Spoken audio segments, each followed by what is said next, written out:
Buenas tardes. Les damos la más cordial bienvenida a todo nuestro público asistente. Nos da muchísimo gusto que nos acompañen a la cuarta y última conferencia virtual del ciclo A 500 años de la conquista de México Tenochtitlan. Felicito a la maestra Adriana Gutiérrez, jefa del Departamento de Historia y Ciencias Sociales del CEPE, por organizar este evento que se suma a las diversas iniciativas que ha habido en otras instituciones universitarias por conmemorar y difundir este importante acontecimiento de la historia de México. El día de hoy tendremos la participación de la doctora Raquel Urroz Canán, a quien me da mucho gusto saludar y de quien les voy a leer una brevísima síntesis curricular de su larga trayectoria profesional.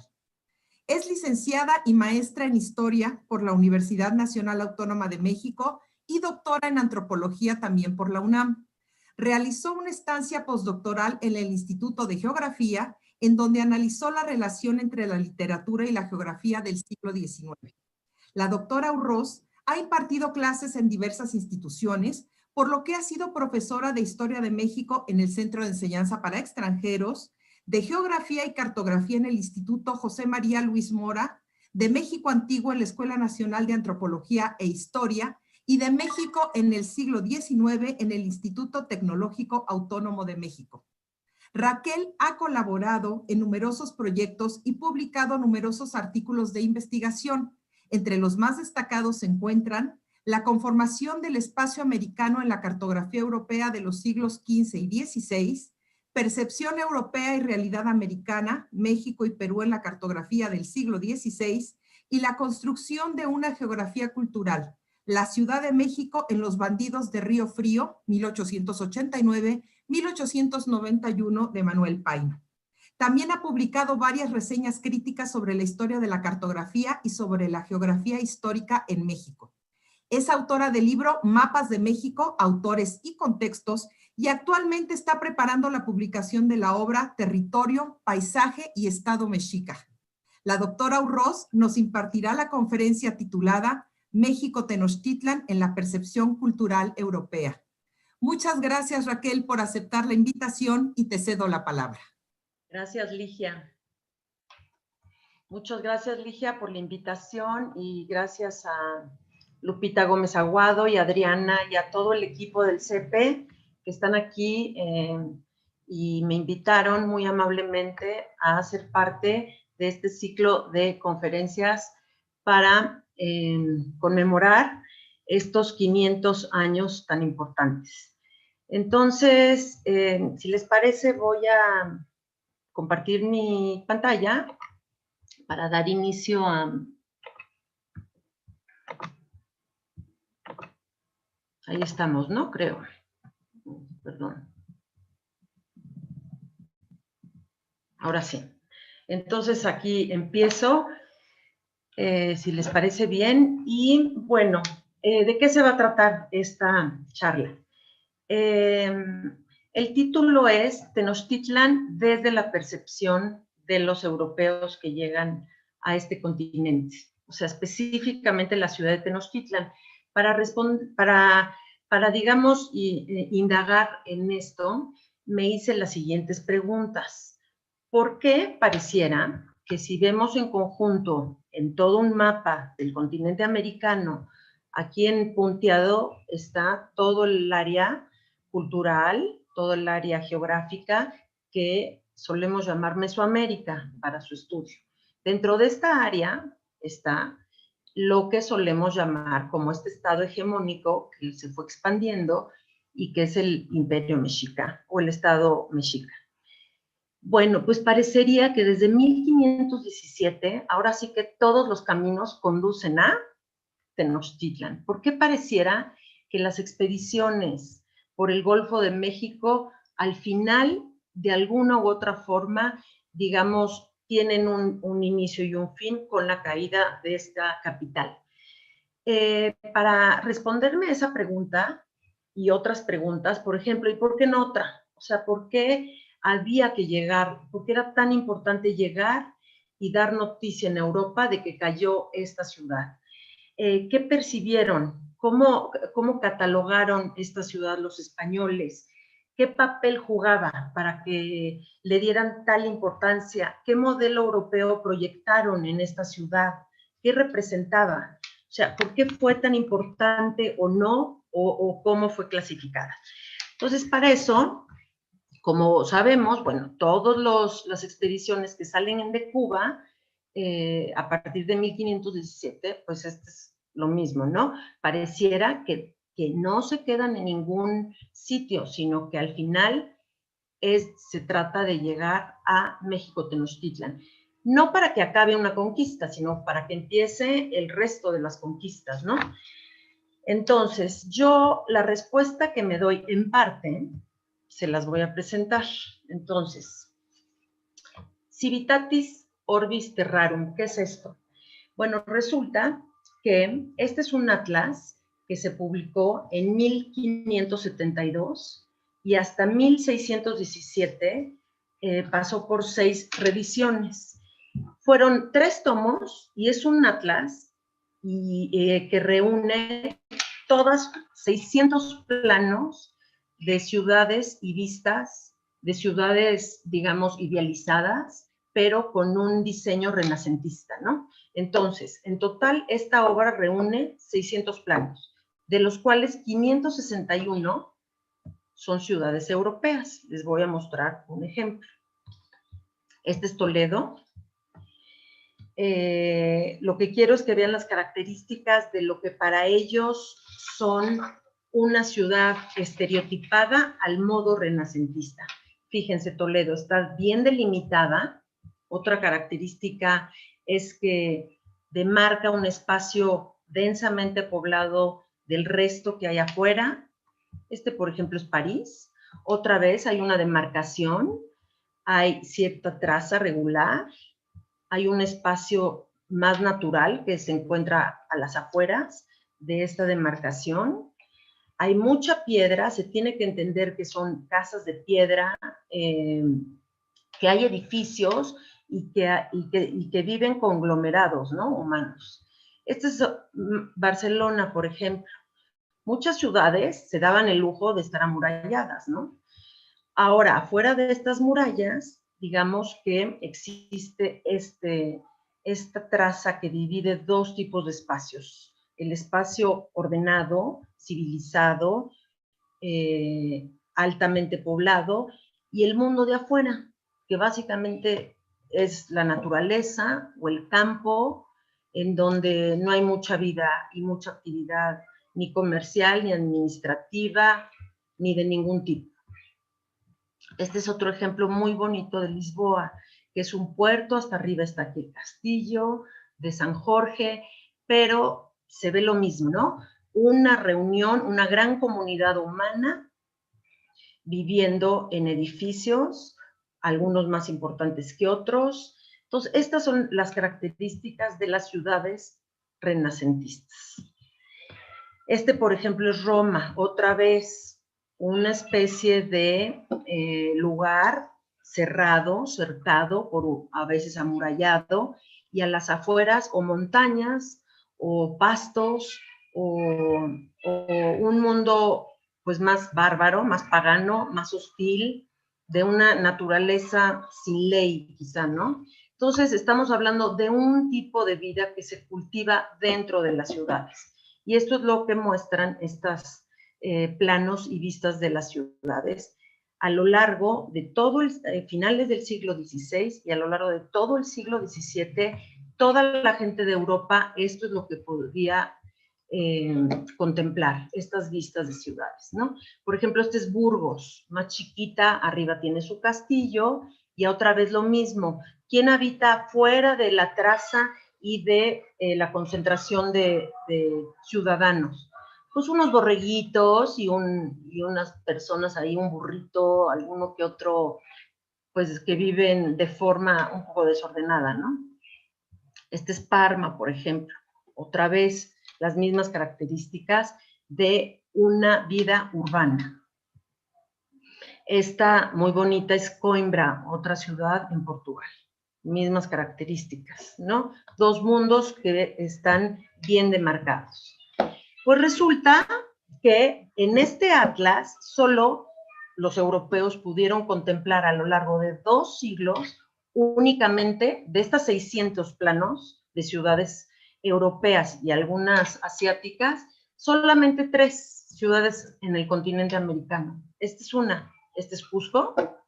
O sea, durante 2 siglos sabían que existía una gran ciudad en el hemisferio occidental que era Cusco, pero vean esto, es como una ciudad perfecta, amurallada, lo cual no es cierto, porque Cusco nunca estuvo amurallada, bien trazada, con trazos regulares, casi a cordel, pero el resto, fuera de esta ciudad, todo es naturaleza, y ahí está el Inca, llevado por sus esclavos, pero eso sí son gente exótica, fuera de la traza, al modo occidental. La otra ciudad que conocían los europeos, la isla de Tenochtitlan. Otra vez, esta es más exótica porque es una isla en medio de lagos, pero después de los lagos y de esta isla que está abarrotada de gente y con muchos edificios y templos, fuera de estos lagos ya no hay nada. O sea, no hay vida cultural, no hay vida política, no hay asentamientos, pues aquí unos perdidos, unos indios perdidos. Este es el modelo de las ciudades renacentistas. Y por último, nada más y nada menos que Montreal. También aparece en este atlas Montreal de forma muy temprana. Quizá por la temprana intercambio de pieles con los indios de Canadá. Bueno, ¿de dónde sale esta idea? Bueno, me voy a detener en cualquiera de estas imágenes solo para explicar de dónde surge el origen de que hay 2 tipos de ciudades. Una es el mundo, digamos, rusticitas, el que vive en el campo, es un espacio en donde puede darse el pecado o la corrupción, o sea, es la comunidad natural que vive de forma dispersa y sin ley. En cambio, quien vive en una ciudad vive una vida urbana. Y esta idea de urbanitas está compuesta por 2 elementos. Una es urbs, que es comunidad humana, y la otra es civitas, que es gobierno, ciudadanos organizados con actividades diversas, pero con ley, viven con justicia y ley. Entonces, como pueden ver, son los contrastes absolutos. Y si hay ley y hay justicia y hay orden y hay una organización, entonces hay virtudes cívicas. Ahora, el origen de esta idea de polis pagana en contraste a una polis llena de virtudes cívicas y luego religiosas, en realidad Europa lo hereda desde el Imperio Romano. Y el origen tiene que ver con este municipio, con esta corporación, con la facultad, o sea, un conjunto de personas que tienen la facultad de autogobernarse y tener propia jurisdicción.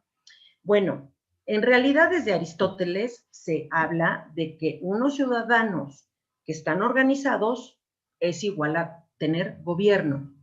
Luego se heredará a la Edad Media. Santo Tomás va a hablar de este cuerpo autónomo que se gobierna, pero donde es depositario estas virtudes cívicas. Y luego con San Agustín, la ciudad de Dios, podemos hablar de la República Cristiana. Es decir, esta misma comunidad, pero con una moral, con un tipo de vida en donde se cultivan las virtudes cristianas. Pero para eso hay que delimitar este espacio de unas fronteras bárbaras en donde no conocen esas virtudes. Bueno, esta imagen es de un jesuita del siglo XVII, un jesuita alemán, pero yo la elegí porque representa nada más y nada menos que la topografía del paraíso. ¿Qué es eso de la topografía del paraíso? Porque una cosa es el paraíso, la ciudad celestial, y otra cosa es el paraíso terrenal laico, ¿no? Es decir, una cosa es el jardín donde Adán y Eva, y otra cosa es las réplicas y esa idea perfecta de vivir en comunidad. Bueno, ¿qué dice este mapa? Pues en realidad la palabra paraíso viene del persa y es un concepto que guarda, en realidad es un modelo político, un arquetipo de espacio que habla de poder y de orden. Y, digamos, define un territorio cerrado, cercado, y como ven aquí se ven personas ahí que están luchando o animales, tal vez es un basilisco, alguna serpiente, algunos ángeles que custodian la ciudad. Bueno, aquí está el Tigris y el Éufrates, y los dos grandes ríos confluyen en un centro de la ciudad, que es el árbol. Es decir, esto es el jardín perfecto donde se da origen, donde nace la progenie humana, ¿no? Adán y Eva. Ahora, en realidad hay muchas variantes. Ahí están los Campos Elíseos, por ejemplo, las Islas Afortunadas, está el fabuloso reino de Preste Juan en Etiopía, o el reino de la reina de Saba en Ofir, el reino que conoce Salomón y parece que se enamora de esta reina y tienen un hijo o lo que sea. Pero el caso es que son comunidades cristianas, pero eso sí, con riquezas, con palacios, con seda, y afuera de ese espacio puede haber papagayos, puede haber animales salvajes. Entonces se están definiendo dos espacios diferenciados. Fíjense, este es un mapa que yo les quiero mostrar para ver cómo esta misma dicotomía de espacios bárbaros, caóticos, de repúblicas cristianas con virtudes morales, se desplaza a América. Este mapa es un precioso mapa medieval en donde, digamos, esta es la cabeza de Cristo, aquí están sus manos, aquí están sus pies, y todo el orbe, el mundo conocido y habitado, la ecumene, es el cuerpo de Cristo. En el centro tenemos este eje del mundo que es Jerusalén, y en la punta oriental está Adán y Eva, que se salvaron del diluvio y entonces allí ellos están. Pero lo que me importa es que vean esta parte. Después de las Indias o de Asia, viene lo más alejado del centro, que está hecho a imagen y semejanza de Dios. Conforme uno se aleja del centro, empiezan a aparecer bestias o gente degenerada o deforme o bestias raras porque se están alejando de la traza y del modelo más perfecto, ¿no? Este es otro ejemplo. Este es otro mapa. Teo con un Cristo Pantocratos. Pero lo que me interesa, otra vez, vean esta Extremo Oriente, y voy a hacer un zoom para que vean lo que hay allí. Pues son puros monstruos. Este está metiéndose el pie, que está muy grande su pie a la boca. Este es un acéfalo que tiene los ojos en el pecho. Este es un jorobado. Este solo tiene un pie. ¿Qué son este inventario de bestias que vienen desde Grecia y Roma y luego heredarán esta concepción del cosmos europea? En realidad no es ficción, o sea, ellos van a buscar los lugares habitados por estas gentes raras en una geografía real. Falta que las encuentren o que crean que las vieron, pero es decir, esto no es ficción, ¿no? En ese sentido sigo Humberto Eco, que explica muy bien que estas leyendas fantásticas sí fueron buscadas en una geografía que resultó ser fantástica también, pero que se la creían, ¿no? Ahora, esto en realidad se habla de estas bestias desde Herodoto, Plinio, luego vendrán varios padres de la iglesia, de la escolástica, que hablen de pigmeos, de cíclopes, de antropófagos, de orejones, gigantes, patagones, hombres con cabeza de perro. O sea, en realidad después de los relatos de viajes de Alejandro Magno y con los relatos de Marco Polo, se está abriendo el mundo y la fascinación de Oriente que ya conocemos, ¿no?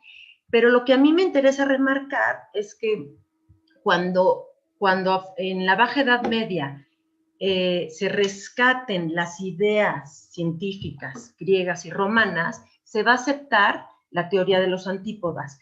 Eso quiere decir que se acepta que existen tierras en la otra mitad de la esfera del planeta, es decir, en el hemisferio occidental, donde está América, después de la línea equinoccial.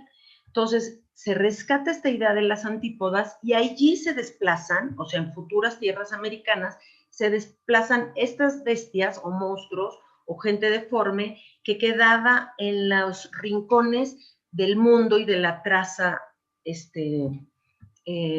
cristiana. Como ven, este es un bonito ejemplo de un mapa medieval en donde en la otra parte de la esfera que, digamos, equilibra la ecumene, el mundo conocido de los europeos, que es Europa, Asia y África, ponen a una mujer con una pata muy grande, o sea, es el Patagón, futura Patagonia, pero en realidad son seres monstruosos de la antigüedad. Pero esta en específico se va a desplazar a la Patagonia. Por ejemplo, fíjense en este mapa, estamos antes de 1492. Al final de las Indias, es decir, váyanse hasta China y Vietnam del Sur, se prolongan tierras al oriente y se extienden tomando una parte del hemisferio occidental. Y dice aquí Patalis Reyo, o sea, región de los Patagones. Es decir, se está preparando esta idea de que las tierras que se vayan a descubrir y tomar posesión, pues ahí vamos a ir desplazando todos estos monstruos. ¿Por qué hablo de esto? Porque entonces están para que se puedan configurar los espacios bien civilizados, centros políticos y una traza perfecta al modo de la ciudad renacentista, con una actividad y vida muy religiosa, pues primero hay que definir todas las fronteras bárbaras, caóticas y peligrosas. Entonces vamos a ver la experiencia, rápidamente voy a hacer un repaso.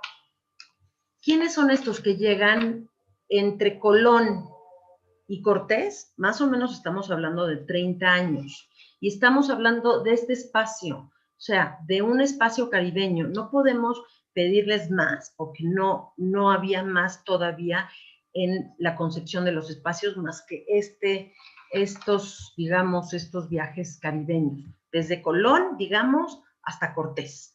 Entonces, ¿qué pasa más o menos en estos 30 años? En realidad, debieron haber sido, si uno se pone a repasar, debieron haber sido un desastre, una cosa muy complicada para tomar asiento y para fundar villas y ciudades. Solo algunos datos. Bueno, primero, hay que pensar quiénes son estos que llegan aquí. Estos españoles, tenemos que recordar que estamos hablando de una Europa muy rural, una España en donde solo hay pocos propietarios, unas 200 familias, si acaso, aristócratas, dueñas de la tierra, pero el resto son gente, jóvenes que no heredaron la tierra, que son soldados y que están nomás en la guerra contra los infieles. Ese tipo de hombres que llegan a querer poblar y a tomar asiento en estas islas, digamos que traen ya toda una estratagema que no van a improvisar, sino que ya vienen equipados con toda una idea, un proyecto de poblar, de colonizar. De hecho, el mandato de la reina Isabel a Colón es, a ver, el negocio es sí buscar riquezas, sí colonizar, y sí, si quieres el auspicio o el apoyo del Estado, de los Reyes Católicos, entonces detrás de esto hay toda una misión evangelizadora, ¿no? O sea, todo un proyecto de fundar repúblicas cristianas. Entonces, sí, empiezan los viajes de reconocimiento y después vendrán las tomas de posesión de los lugares. Pero es muy importante que saber, bueno, entonces, un ejemplo, el primer ejemplo, cuando Colón intente en la Española fundar el primer fuerte, y creo que son 39 españoles en su primer viaje, se llama el Fuerte de la Navidad, y cuando regrese 7 meses después, pues, oh sorpresa, no queda ni uno vivo, seguramente hubo ahí broncas fatales con los taínos, seguramente quisieron robarles a sus mujeres y pues no quedó ni uno vivo. El caso es que fue un fracaso el primer fuerte que quiere fundar Colón. Y de ahí, para el Real, ¿no? Vendrán otros intentos que van a ser despoblados, digo, o sea, que no prosperan, digamos. Y después de Colón, ahí vienen muchísimos otros navegantes, o sea, son estos adelantados que quieren lo mismo, pero aquí el asunto es que las tierras van a ser de la corona, pero ellos quieren sus títulos para tener una posición social, para ser dueños de tierras, aunque las tierras sean de la corona, pero poder tener jurisdicción y formar aquí poblaciones de españoles. La idea de estos viajes de reconocimiento son dos. Conocer la forma de estos espacios, son islas, son tierra firme, ¿qué son? ¿En dónde estamos? Muy cerquita de China, archipiélagos pegaditos a Zipango, a Japón, casi ya estamos en el imperio del Gran Khan o no, o sea, ¿dónde estamos? Y si son islas o qué carácter tienen estos espacios. Y el otro es darle nombre a estos espacios. En realidad, los capitanes de estas flotas muy fácilmente se podían volver gobernadores. Una vez que elijan un lugar de residencia, le piden al rey o a la reina el favor real de autogobernarse, es decir, formar una corporación municipal, ¿no? Y a partir de ese espacio ya institucionalizado, pueden repartir tierras. O sea, a partir de un cabildo pueden repartir tierras a los soldados por sus méritos militares. El resto de ese espacio en realidad es la periferia, es una polis pagana que no ha sido pacificada o sometida o conquistada, es decir, metida y ordenada en una forma de vida que no fuera pagana. Bueno, ¿cómo se va configurando la geopolítica del Caribe? La idea de estos hombres en estas primeras décadas es ganar tierras para la corona, descubrir los secretos de estas tierras. ¿Son islas? ¿Vive gente civilizada o no? ¿Qué probabilidad tienen de ser habitables? Y después tomar asiento y empezar a fundar o fuertes por lo menos o villas, ya no digamos ciudades. A ver si alguien logra fundar una ciudad. No es fácil porque una vez en Santo Domingo la audiencia, salen expediciones a recorrer las costas desde Nicaragua hasta Venezuela. El problema es que es muy difícil asentarse y formar cabildos, gobiernos en toda esta litorales de tierra firme, que se llama Castilla de Oro. ¿Por qué? En realidad, sí se empiezan a fundar villas, en la Española sobre todo, ya estamos llenos de villas en donde hay españoles con encomiendas. El problema es que el virrey es Diego Colón y él quiere su herencia, porque su papá fue el gran descubridor y él pelea. Entonces empieza una serie de litigios con la corona, con los encomenderos, con dominicos, como Montesinos o las casas que están acusando los abusos de los encomenderos. Entonces, muy fácil que haya aquí orden y ley en estas villas, porque todos se acusan, todos se atacan, y todos se matan incluso, ¿no? También Jamaica, lo mismo, se están repartiendo las tierras. Luego vendrá Cuba, 1511, ya hay gobierno, ya está Diego Velázquez aquí.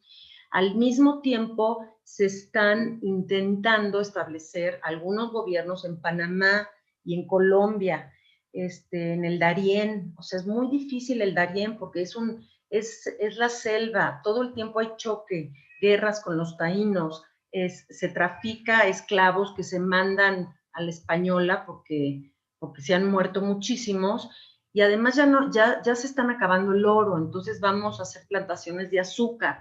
Entonces, hay mucho tráfico de esclavos, También hay muchos asesinatos de españoles, o sea, no prosperan los fuertes ni las villas en el Darién, tampoco en el fuerte en Colombia. Se establece en 1510 otro intento de gobierno y los indígenas incendian el fuerte. Es decir, estamos hablando de unas décadas en donde los gobiernos son un fracaso.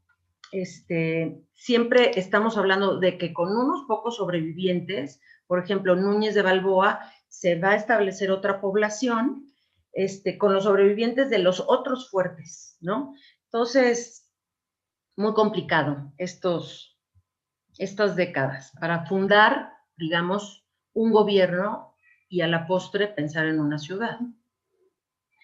Bueno, ¿qué pasa? Ahora sí. Bueno, les voy a mostrar cómo todas estas ideas de las fronteras difíciles, o sea, es decir, las fronteras que van a quedarse y que rodean espacios civilizados, son las primeritas que se van configurando de los espacios americanos.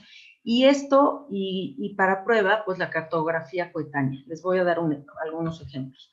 Este mapa de Alberto Cantino es el primer mapa en donde aparece el litoral de Brasil, o sea, tierras brasileñas.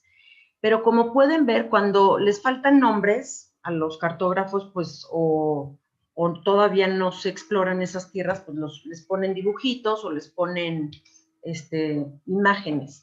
Pero vean qué interesante, la primera imagen que tiene un espacio del continente americano son los papagayos. Papagayos es símbolo desde la antigüedad de las fronteras fuera de la ciudad, ordenada, civilizada. Entonces, Brasil, mucho tiempo se va a llamar tierra de papagayos. Otro ejemplo, pero para que vean este mapa tienen que hacer así, porque esta es toda la costa litoral de Sudamérica, explorada por Amerigo Vespucci. Como pueden ver aquí, a la altura de San Roque, en Brasil, aparece un señor asando a otros humanos, o sea, un caníbal. Es decir, la primer nombre, idea y concepto que reciben estas tierras tan difíciles de poblar son tierra de caníbales o tierra de papagayos. Y por último les muestro este mapa, fíjense, ya estamos, o sea, esto es todo el siglo XVI, igual Brasil. Es la tierra del palo Brasil, o sea, para lo único que nos sirven estas tierras brasileñas son para explotar la naturaleza, o sea, ¿qué nos pueden dar? Palo Brasil, pero no podemos, digamos, calificarlas con calidades dignas para fundar asentamientos y poblaciones y gobierno. Y por último les muestro este mapa en donde no se ve claramente, pero me voy a acercar aquí a la viñeta de abajo a la izquierda, que siempre, o sea, cada rincón del mapa pertenece al emblema de un continente. El de América siempre está en esta posición. Entonces me acerco y ¿qué es lo que hay? Pues hombres con machetes, descuartizando cuerpos. Aquí hay una cabeza, acá se están asando a un hombre, aquí hay una pierna colgando. Es decir, estas nuevas tierras halladas se resumen gráficamente en la idea de que son tierra de caníbales, muy difícil de pacificar y de someter. Bueno, otra vez, hacia el sur están las Amazonas, descritas por Colón, por Vespucio. El acéfalo también aparece en tierras tupi-guaraníes o de los chaqueños del norte de Argentina. Aquí también están los gigantes o los patagones, el hombre con cola de perro que describe Colón. O sea, todos los monstruos que ya se conocen desde la antigüedad están poblando estas tierras. Ahora sí, vamos a ver qué pasa en México. Ahora sí estamos en tierra firme, porque antes no se entendía qué es tierra firme. O sea, eso lleva muchas décadas, entender qué es tierra firme y qué no. Por lo pronto, rápidamente les voy a hacer un resumen de cómo van, digamos, clasificando y brindando una tipología de los lugares ya en territorio mexicano, que sí, efectivamente califican muy diferente a las tierras de este litoral de Sudamérica y de las islas caribeñas. Esas son sus percepciones de las exploraciones que salen desde Cuba. Entonces, bueno, ya sabemos que la primera flota, 1517, sale de Cuba, el gobernador es Diego Velázquez.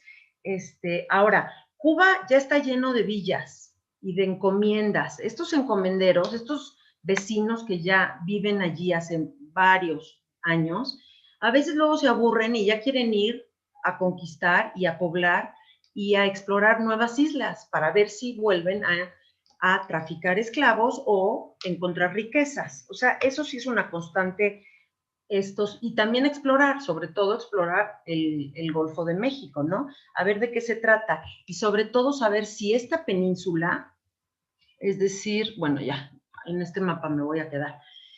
Si esta península es una isla o de qué estamos hablando. No se entiende qué es Yucatán, ¿no? Estamos 1511 más o menos. Bueno, es decir, cuando muchos vecinos de Cuba ya andan explorando otras islas de las Bahamas. Pero bueno, tenemos la primera flota que sale de Cuba, oficial, 1517, la de Hernández de Córdoba, y luego que va a ser un desastre porque recibe tantas flechas que se muere de tanta lluvia de flechas, y va a ser un desastre. Y luego en 1518 la de Juan de Grijalva. Pero lo que quiero resaltar es cómo van calificando estas tierras, ¿no? Si le van a dar un lugar de bárbaros o de civilizados, porque esa es básicamente la dicotomía, ¿no? Hay variaciones conforme el avance de la posesión de la tierra, pero básicamente ese es el esquema general. Entonces, estamos hablando que desde Cabo Catoche, bueno, fíjense, esto lo cuenta Fernández de Oviedo, que dice el piloto Antón de Alaminos. Fíjense cómo se describe Tulum. Tulum es como Sevilla, es como la ciudad de Sevilla. O sea, eso nunca lo habían dicho en las islas del Caribe. Cabo Catoche, ahí están. Bueno, en Cozumel hay descripciones de que aquí sí hay edificios y torres. Es más, dicen que aquí habitan sacerdotes brahmanes. Bueno, y dicen, son edificios como en España o como edificios romanos. Además, están describiendo que aquí hay un gran clima. Pues entonces están calificando muy bien estas tierras. Hay algo de oro, no muchísimo oro, pero sí hay oro. O sea, los mayas chontales sí intercambian y trafican oro. O sea, sí se habla, estamos hablando de que en el posclásico tardío los arqueólogos han estudiado que hay muchísimas poblaciones a lo largo de la costa de Yucatán y de Campeche y de Tabasco. Entonces, bueno, irán reconociendo estos lugares. En Campeche, como que hay de dos. A veces dicen que falta agua, que no se recomienda poblar, y a veces dicen que sí, estarán por Laguna de Términos, donde dicen que sí hay agua. Luego, Xicalango, Champotón, Xicalango, Champotón, pero en general, tierras campechanas, pues como que no se recomienda mucho para asentarse y poblar. Luego, en tierras tabasqueñas, pues conocen Potonchán, luego tienen el enfrentamiento en Centla, pero ahora sí, wow, llegan al río Tabasco, el río Grijalva, el que luego es río Grijalva. Aquí sí describen que es una gran tierra, es más, los hombres son altos y bellos y longevos. Aquí sí les conviene hablar muy bien de de los grupos indígenas. Y también hablan de que hay trueque de oro, les dan tamales, les dan mantas de algodón, etcétera. O sea, califican bien estos espacios.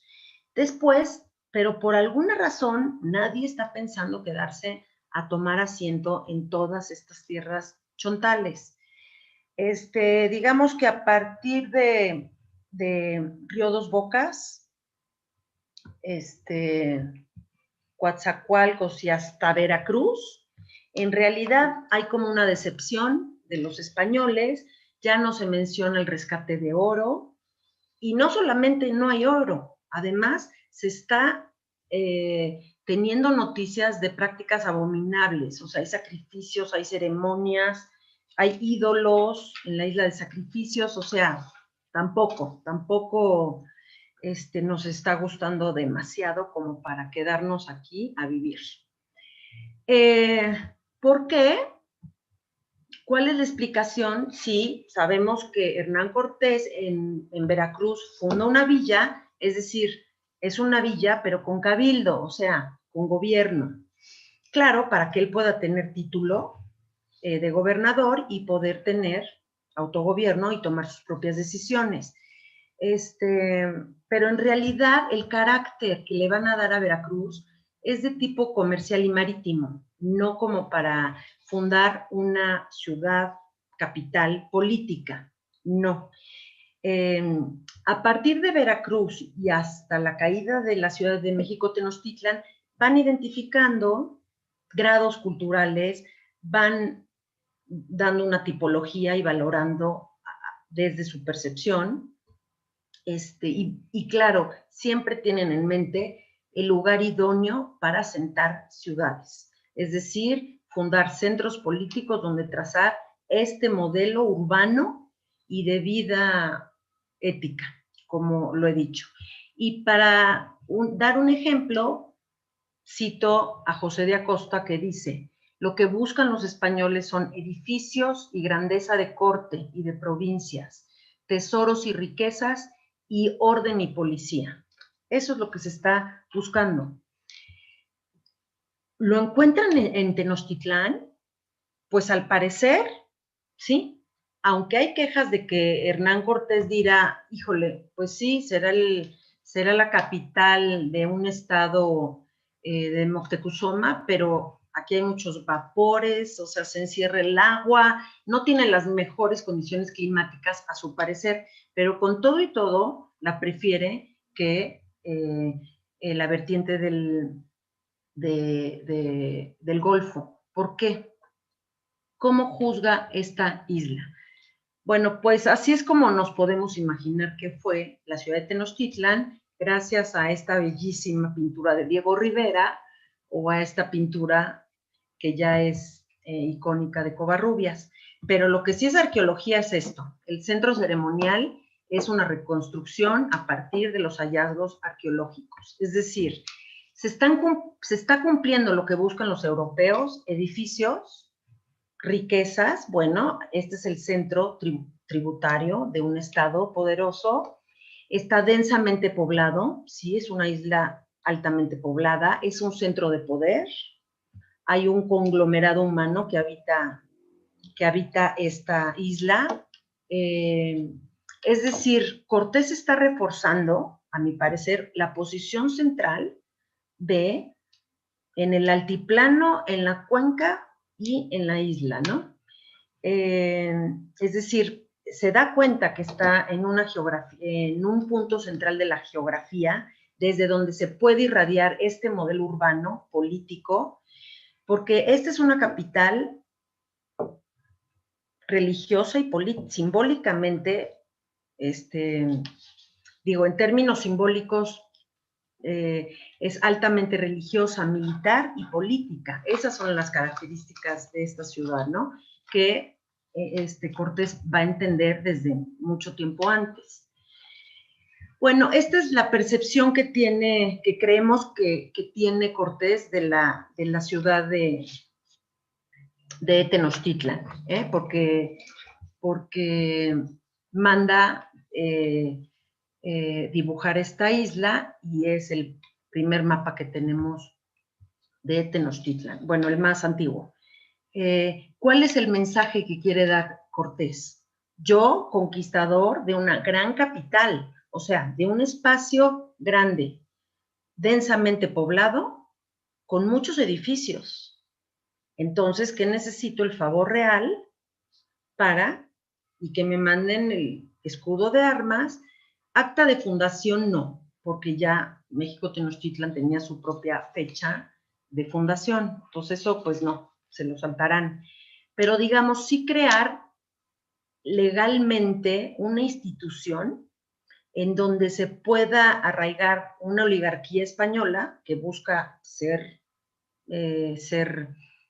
poseedores de tierra, una aristocracia, claro, leal a la iglesia y al rey, y empezar a partir de un centro político, empezar a fundar con este mismo modelo otras villas y ciudades, ¿no? Pero para eso se necesitaba, pues, esta institución que permita darle jurisdicción a otros soldados. Bueno, este mapa del cosmógrafo Alonso de Santa Cruz, bueno, pues habla de toda esta actividad desde la percepción europea, llena de casitas, muchas, o sea, piedra, lagos, actividad comercial, un centro administrativo. O sea, esto para ellos es digno de una ciudad renacentista, pero todavía no es suficiente. Para que sea una ciudad renacentista al nivel de las de Europa, que se compilan en el Atlas, que pudo contemplar cualquier europeo a lo largo de 2 siglos, tendrían que, ok, ya encontraron ley, un gobierno, ya encontraron riquezas, ya encontraron edificios, falta hacer el trazo a cordel, una cuadrícula, una delimitación, fundar una plaza. Por eso destruye todo Cortés, inmediatamente que se sitia la ciudad y cae, porque hay que inmediatamente construir la plaza, la muralla no, porque ya amurallar una ciudad es muy caro, pero sí fundar un cabildo, construir inmediatamente, empezar a construir una catedral, casas de piedra para los más allegados soldados y delimitar fronteras. Ese es el proyecto, digamos, urbano que tienen en mente los españoles. Y fuera de esta ciudad o la de Cusco, pues estamos hablando de otro tipo de categorías y de clasificaciones, ¿no? No todas son nefastas, habitadas por monstruos. También hay lugares maravillosos que, no sé, bueno, si me da tiempo se los muestro. Bueno, pero antes va. Fíjense en los mapas más antiguos como Tenochtitlan es notable, o sea, llama la atención muy en el tiempo, de forma muy temprana, esta ciudad. Esta es una colección de mapas en el Museo Británico y fíjense, o sea, todavía no sabemos ni siquiera si estas tierras pertenecen a Asia y están pegadas a China o no, porque eso va a tardar, falta descubrir y darle forma a todo el Pacífico. Mientras que eso sucede, que va a llevar varias décadas, aquí está Mangi, que es el sur de China. China, y pegadito al sur de China, o sea, Vietnam del Sur, sigue Tenochtitlan, en el mismo espacio, pero Tenochtitlan. Florida, porque Ponce de León ya empezaba a explorar, Bacalar, las tierras de Bacalar. Una cosa rarísima, es una isla que se llama Habana, y Cuba, están separadas, la española, y Parias, que digamos, son las tierras que desde Vespucci y Ojeda se han explorado y que le han puesto el nombre de Parias.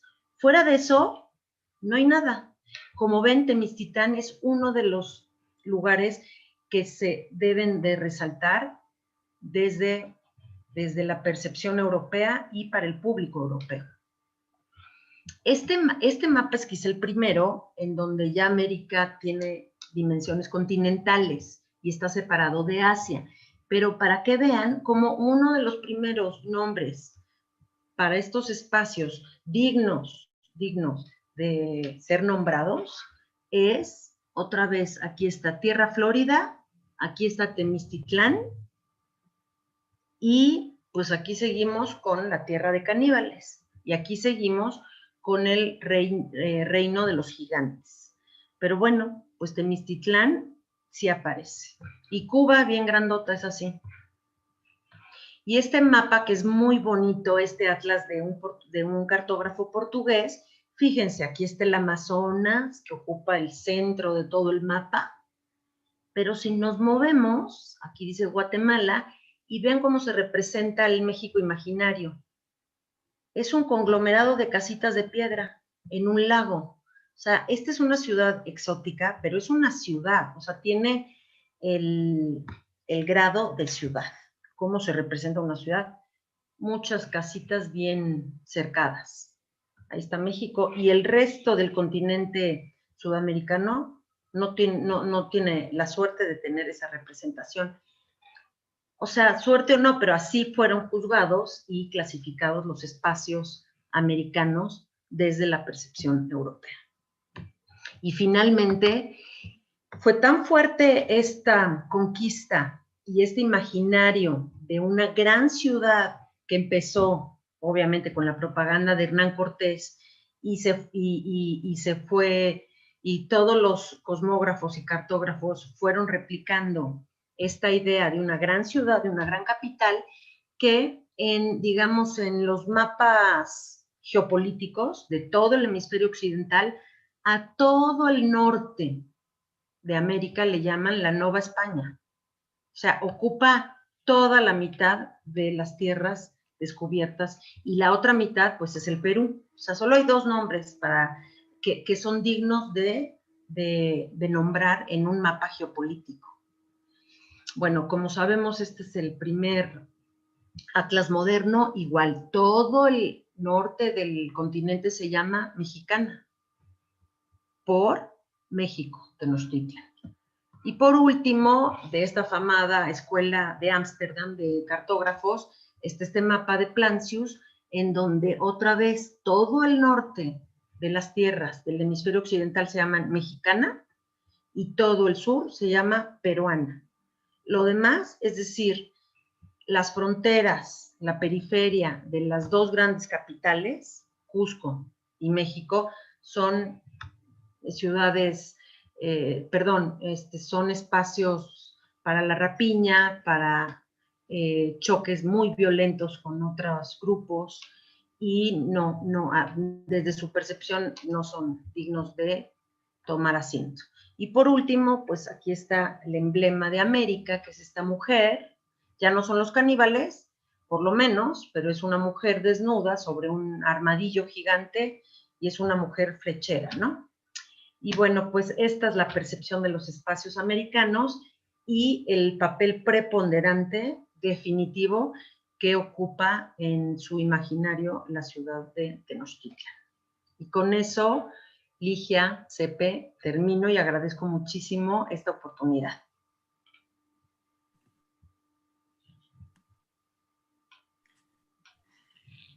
Agradecemos su conferencia a la doctora Urroz, ya que nos ha demostrado la importancia de la representación cartográfica en el siglo XVI y la repercusión que va a tener en la conformación del imaginario cultural también de este siglo. A partir de nociones como urbs, civitas, polis, podemos reflexionar y entender las ideas y las formas de representación de toda una época. Muchas gracias, Raquel, por esta conferencia tan interesante y sobre todo tan ilustrativa. Desde el punto de vista visual ha sido un deleite observar toda la cartografía que nos has presentado en esta exposición.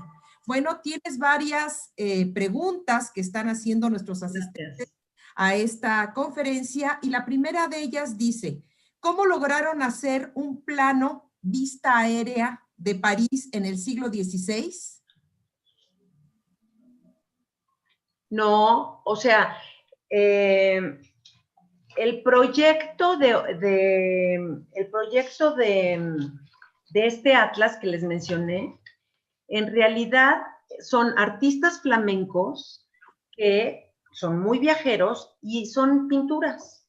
O sea, es su imaginación, no son vistas desde un globo, eso todavía va a faltar, creo que es hasta el siglo XIX, ¿no? El globo que puede tener vistas aéreas. Entonces, en realidad, no, pero sí son viajeros, son artistas que desde algún punto dibujan estas ciudades. Muchas gracias, Raquel. Otra pregunta es, ¿los mapas de los viajes de Piris Rey fueron realizados antes de los viajes realizados por Cristóbal Colón? Piris Rey, sí, es que no lo tengo ahorita preparado. Lo que sí, para datos muy concretos de cartografía, por supuesto que está mi correo, Ligia, para que me puedan escribir y yo les dé el dato concreto. El de Piris Reis es súper importante, y me parece que es precolombino, no lo tengo ahorita fresco, pero con mucho gusto, por ahí tengo mis mapas. Si me escriben, les busco el dato. Muchas gracias, Raquel. Sí, hay mucha gente interesada preguntando particularmente la bibliografía que empleas para preparar esta conferencia, pero sobre todo algo que ha llamado mucho la atención es justamente dónde pueden conseguir estos mapas tan espléndidos que nos has presentado, aparte del primero que nos pusiste, obviamente el de Civitatis Orbis Terrarum, el libro tan famoso de esta siglo XVI, pero varios asistentes han preguntado dónde conseguiste estos mapas tan espléndidos. Bueno, cuando yo empezaba a estudiar los mapas, era súper difícil. O sea, te podías tardar días y días para buscar alguno y además poder tener la imagen en la computadora. Era bien complicado, ahora ya no tanto. O sea, hay que escarbarle, pero ya está todo digitalizado. Por ejemplo, el de Uppsala, el de Suecia, el de la Ciudad de México, Tenochtitlan, ya está digitalizado. O sea, ya está allí para que todos podamos ver los detalles. Es un mapa precioso, ya está digitalizado. Entonces, ya es fácil, ya es bastante más fácil. Cuando yo empecé, pues me iba a los grandes libros en las bibliotecas de los que compilaban estos mapas antiguos, ¿no? Como Armando Cortesao o Nordesquiol, esos autores, pero la verdad es que ya no se necesita, creo, porque está todo muy a la mano. Entonces es cosa de navegar un poco y por favor repito que un dato concreto para guiarlos en algún mapa en particular, por supuesto que me pueden escribir, porque son muchísimos, ¿no? Claro, claro, como tú bien dices, hay que navegar un poquito en el internet y se encuentran cosas fantásticas. Ya es más fácil. Claro. Otra pregunta, ¿hay fuentes bibliográficas que aborden el tema del canibalismo?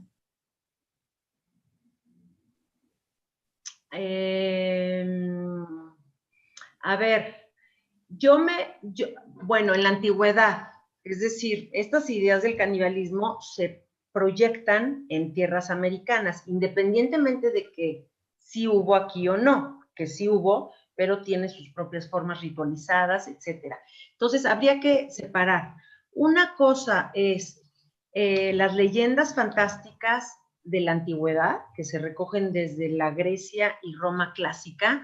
Para eso les recomiendo, hay mucha bibliografía, por ejemplo, Humberto Eco tiene libros que habla de estos lugares fantásticos y estos bestias, y compila mucho, Humberto Eco.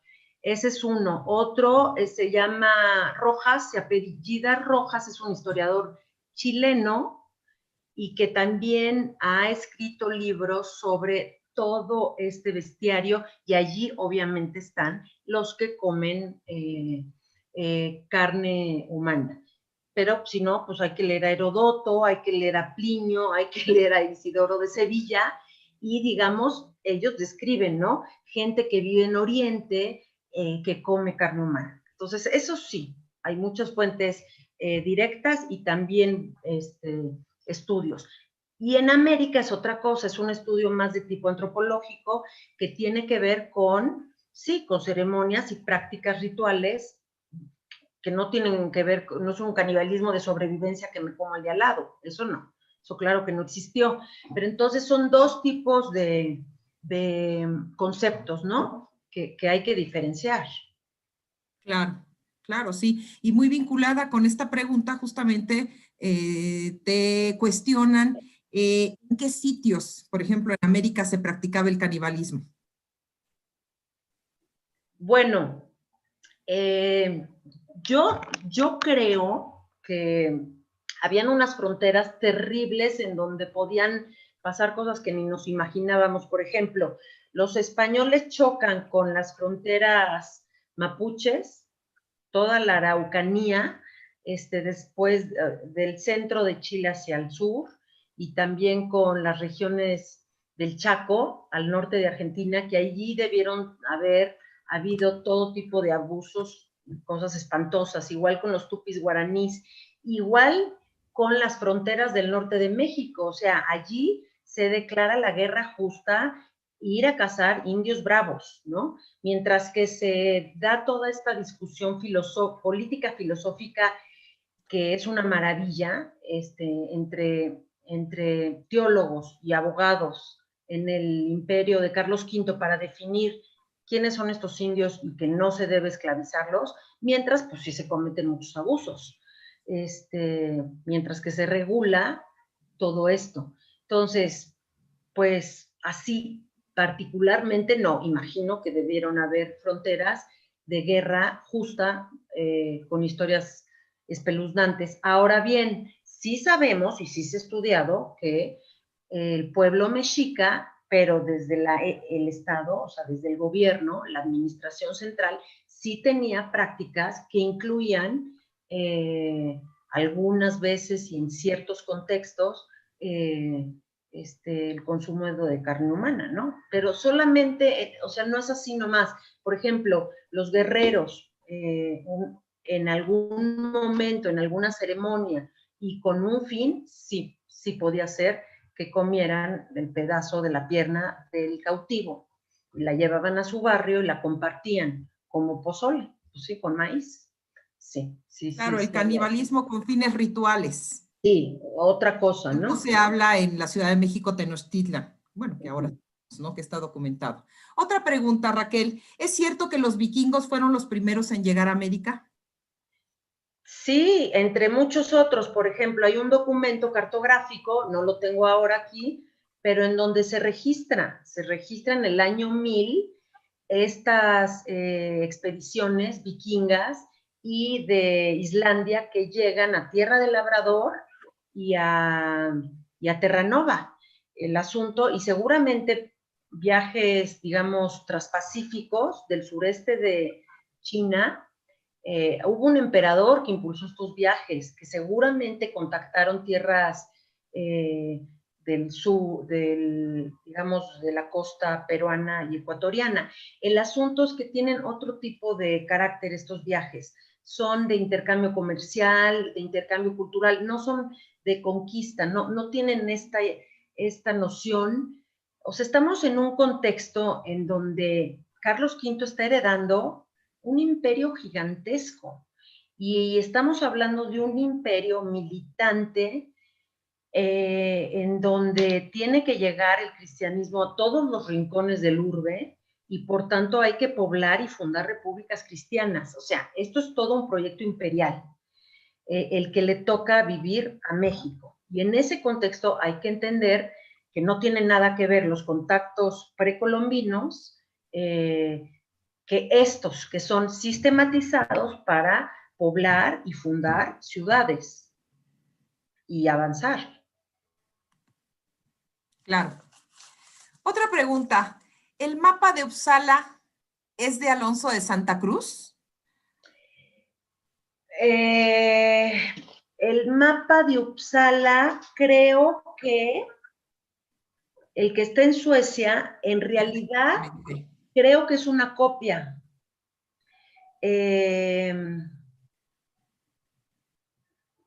Más bien se llama de Santa Cruz. pero el que se tiene, o sea, la Universidad de Helsinki ya lo digitalizó. Está guardado en Uppsala, en Suecia. Se llama Santa Cruz, por ese cosmógrafo de la casa de contratación, pero en realidad contamos con una copia. El original, pues vete tú a saber qué es, quién lo dibujó. ¿Quién lo dibujó? Bueno, dicen que en realidad fue pintado por los propios indígenas tlacuilos, aquí en Tlatelolco, y por eso tiene un sincretismo de trazos, ¿no? Muy bien. Distintas interpretaciones. ¿Dónde aprendían a hacer mapas en esa época? Bueno, hay centros donde se reúnen cosmógrafos y cartógrafos. Por ejemplo, Colonia, en Alemania, es un gran centro de cartógrafos. En Basilea, y luego vendrá Ámsterdam.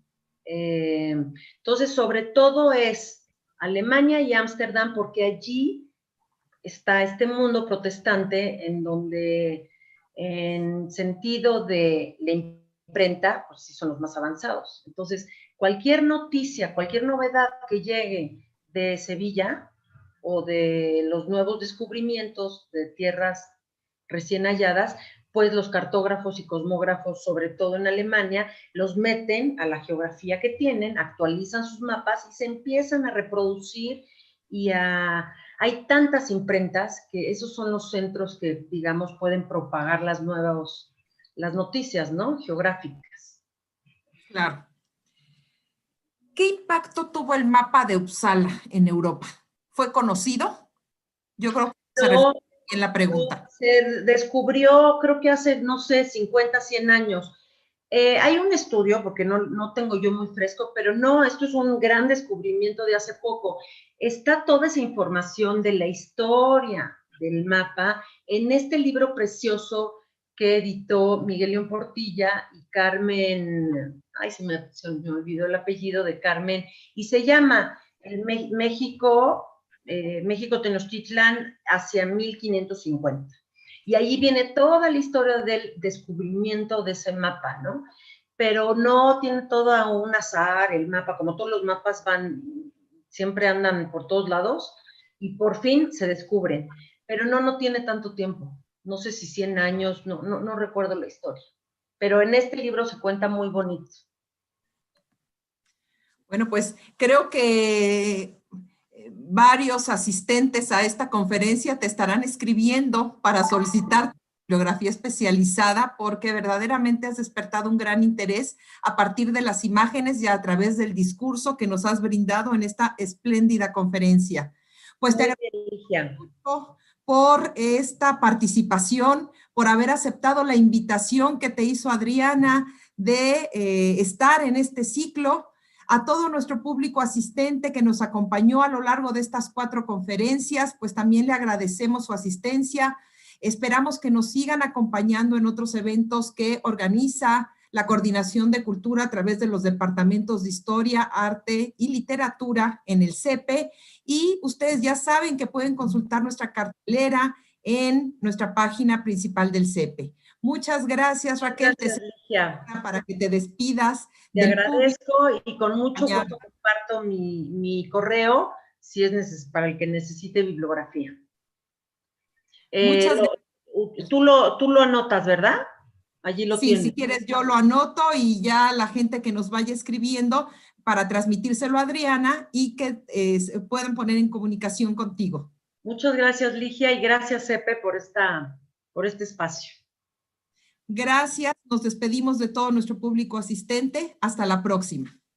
Buenas tardes.